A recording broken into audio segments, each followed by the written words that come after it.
ఏపీలో ఇటీవల జరిగిన సార్వత్రిక ఎన్నికల ఫలితాల్లో వైసీపీ ఘోర పరాజయం పాలైన సంగతి తెలిసిందే. 40% ఓట్లయితే వచ్చినా సీట్లు మాత్రం 11కి పరిమితమైపోయిన పరిస్థితి. ఇది ప్రత్యర్థులు సైతం ఊహించని ఓటమే అయ్యి ఉండొచ్చు. కొంతమంది వైసీపీ నేతలకు ఓటమిపై నమ్మకం ఉన్నా ఈ స్థాయి ఘోరాన్ని వారు సైతం ఊహించి ఉండరు. సర్వే ఫలితాలు తలకిందులైన ఫలితాలు వచ్చాయి.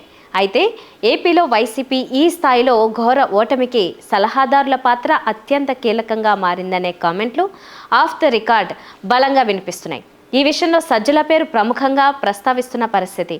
జగన్కి నేతలకు మధ్య సజ్జల ఇనుప కంచెలా మారారనేది ప్రధానంగా వినిపిస్తున్న విమర్శ. ఇదే సమయంలో తాము చెప్పిన విలువైన సూచనలు ఏమాత్రం పరిగణలోకి తీసుకోలేదనేది ప్రధానమైన ఫిర్యాదు.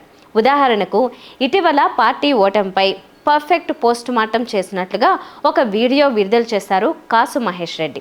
తమ ఘోర ఓటమికి కారణాలు చెబుతూ లిక్కర్ విషయంలో చాలా డ్యామేజ్ జరుగుతుందని, పాలసీలో మార్పు అనివార్యమని సజ్జలకు విజయసాయిరెడ్డికి చెప్పినా వాటిని పరిగణలోకి తీసుకోలేదని తెలిపారు.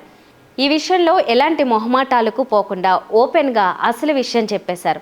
అయితే ఇలా పబ్లిక్గా చెప్పలేకపోయిన వారు మాత్రం ఆఫ్ ద రికార్డ్ ఇంకా గట్టిగానే రియాక్ట్ అవుతున్నారు. అయితే వైసీపీ గెలిచి ఉంటే సజ్జలను హీరోని చేసి ఉండేది మీడియా అని నాయకులు. కానీ ఓటమి వచ్చేసరికి ఖచ్చితంగా పోస్ట్ మార్టం జరుగుతుందనేది తెలిసిన విషయమే, జరగాలి కూడా. అయితే ఇక్కడ గమనించాల్సిన విషయం ఏమిటంటే అటు సజ్జల రామకృష్ణారెడ్డికి నాడు వైఎస్ఆర్ ఆత్మగా పేరు సంపాదించుకున్న కేవీపీ రామచంద్రరావుకి కంపారిజన్స్ చర్చకు రావడం. నాడు వైఎస్ రాజశేఖర రెడ్డికి సలహాదారుడిగా ఉన్న కేవీపీ రామచంద్రరావు ప్రాణ స్నేహితుడు. ఫలితంగా ప్రభుత్వంలో ఏదైనా లోపాలు ఉన్నా, తప్పులు జరుగుతున్నా, తీసుకుంటున్న నిర్ణయాలు తప్పుగా అనిపిస్తున్నా వాటిని ఖండించలేకపోయినా కనీసం వివరించే అవకాశం ఉండేది.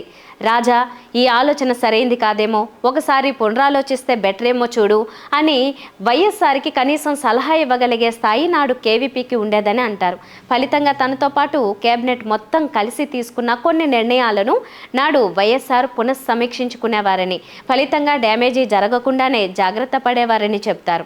వారిద్దరూ సమకాలికులు, స్నేహితులు కావడం ఇక్కడ బాగా కలిసొచ్చిన అంశం. వారి సాన్నిహిత్యం, నిర్ణయాలు, మార్పులు, సమీక్షలు, అవగాహన గురించి ఉండవల్లి అరుణ్ కుమార్ని అడిగితే బయట ప్రపంచానికి తెలియని ఎన్నో విషయాలు చెబుతారని అంటారు. కట్ చేస్తే సజ్జల రామకృష్ణారెడ్డి అనే వ్యక్తి సాక్షిలో ఉద్యోగి. ఆయనపై ఉన్న నమ్మకమో లేక సమర్థుడు అనే విశ్వాసమో తెలియదు, కానీ ఆయనను ప్రభుత్వ సలహాదారుగా నియమించుకున్నారు జగన్. అంటే తన సంస్థలో పనిచేసే వ్యక్తిని తనకు ప్రభుత్వంలో సలహాదారుగా నియమించుకున్నారు. అప్పుడు ఏమవుతుంది? జగన్కు సలహాలు ఇస్తారు, జగన్ చెప్పింది కార్యరూపంలోకి తెస్తారు. అంతే తప్ప జగన్ చెప్పిన దాంట్లో తప్పులు ఎంచే అవకాశం ఆల్మోస్ట్ ఉండకపోవచ్చు. బాస్ ఆల్వేస్ కరెక్ట్ అన్నట్లుగానే వ్యవహారం సాగి ఉంటుంది. సజ్జల చెబితే జగన్ తీసుకుంటాడా లేదా అన్నది తర్వాత విషయం. అసలు సజ్జల చెప్పగలిగే సాహసం చేస్తారా? ఒకవేళ తాను ఇచ్చిన సలహాకి జగన్ కౌంటర్ వేస్తే పరిస్థితి ఏంటి?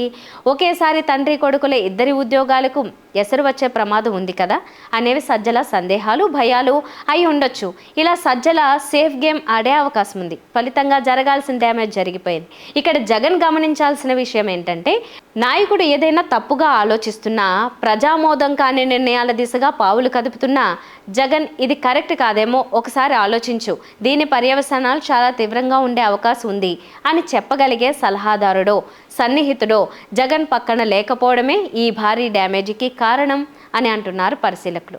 ఎంత మేధావి అయినా పొరపాట్లు చేస్తాడు. అలాంటప్పుడు అవి పొరపాట్లని చెప్పేవారు పక్కన లేకపోతే ఇలాంటి ఫలితాలు స్వీయ అనుభవంలోకి వస్తాయి. అందుకే ఇకనైనా జగన్కు కావాల్సింది, పక్కన ఉండాల్సింది వైఎస్ఆర్కి కేవీపీ లాంటి మనిషే తప్ప okay boss, yes boss, sure boss, done boss అనేవారు కాదు. పైగా ఇక్కడ గమనించాల్సిన మరో విషయం ఏంటంటే, సజ్జల ప్రొఫెషనల్ పొలిటీషియన్ కాదు. మరి జగన్ ఈ కరెక్షన్స్ చేసుకుంటారా, లేక నాకు నచ్చినట్లు నేనుంటా, ఇట్స్ మై లైఫ్ అనే ముందుకు సాగుతారా అనేది వేచి చూడాలి. అయితే వైసీపీ అంటే జగన్ కంపెనీ కాదు, కోట్ల మంది అభిమానులు, లక్షల మంది కార్యకర్తల మనోభావాలతో ముడిపడిన ఒక బంధం. ఇది జగన్ మరువకూడని విషయం. Please do subscribe to Telugu Rajyam channel. Please do subscribe to Telugu Rajyam channel. Please do subscribe to Telugu Rajyam channel. Hi అండి, నేను మీ ఆర్పీని, నెల్లూరు పెద్దారెడ్డి చేపల పులుసు ఓనర్ని. మీరు తెలుగు రాజ్యం అనే ఈ యూట్యూబ్ ఛానల్ సబ్స్క్రైబ్ చేసుకుని మంచి మంచి వీడియోలతో వస్తారు. Thank you so much. Hi people, I'm Sonakshi Verma and you please watch Telugu Rajyam and please subscribe to the channel.